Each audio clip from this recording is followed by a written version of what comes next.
শীতের সন্ধে মানে কিন্তু কড়াইশুঁটির কচুরি। দেখো ভেতরের স্টাফিংটা কতটা সুন্দরভাবে এটা হয়েছে। আলু ভাজা দিয়ে নিচ্ছি। তারপরে দেখো আমরা প্রথমে কড়াইশুঁটিগুলোকে ছাড়িয়ে নেব। তারপরে সেটাতে মিক্সারে ভরে নুন, লঙ্কা আর কিছুটা পরিমাণে আদা কুচি দিয়ে দেব। কড়াইয়ে তেল গরম করার পরে সেটাতে দিয়ে দেবো কিছুটা হিং। হিংটা গরম হওয়ার পরে খুন্তিটা কিছুটা নেড়ে নিয়ে হিংটা গরম হয়ে গেলে আমরা যে মিক্সচারটা তৈরি করেছিলাম সেটাকে কড়াইয়ে দিয়ে ভালো করে এটাকে ফ্রাই করব, কিছুক্ষণ ধরে নাড়ব। নাড়ার পরে লাস্টে আমরা টেস্ট বাড়ানোর জন্য কিছুটা পরিমাণে চিনি এতে অ্যাড করব। চিনি অ্যাড করার পরে আমরা এটাকে কিছুটা নেড়ে নিয়ে ভালোভাবে ফ্রাই করে নেব।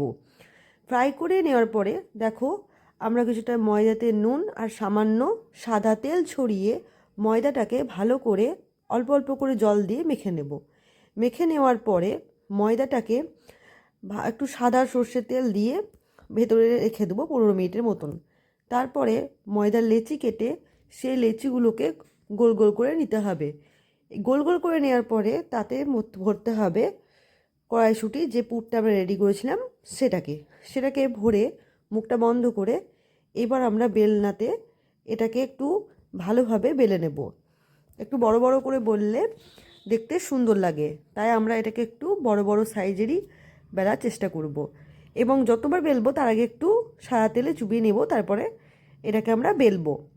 এটাকে একটু বেশি ভালোভাবে বেললে পরে দেখতে বেশি সুন্দর লাগবে, সেই জন্য। দেখো আমাদের এখানে বেলা প্রায় কমপ্লিট হয়ে গেছে। তারপরে আমরা কড়াইয়ে তেল গরম করে একটার পর এক করে কচুরি ভেজে নেব। দেখো আমাদের অনেকগুলো কচুরি অলরেডি ভাজা হয়ে গেছে। এরপর দেখো তোমরা এটার যে কালারটা কত সুন্দর এসছে এবং স্টাফিংটা কতটা ভালো হয়েছে, দেখে মনে হচ্ছে যেন জিভে জল চলে আসছে। শীতের সন্ধ্যেতে কিন্তু কড়াইশুঁটির কচুরি না হলে চলে না। আমরা কিন্তু মোটামুটি বাড়ির সকলেই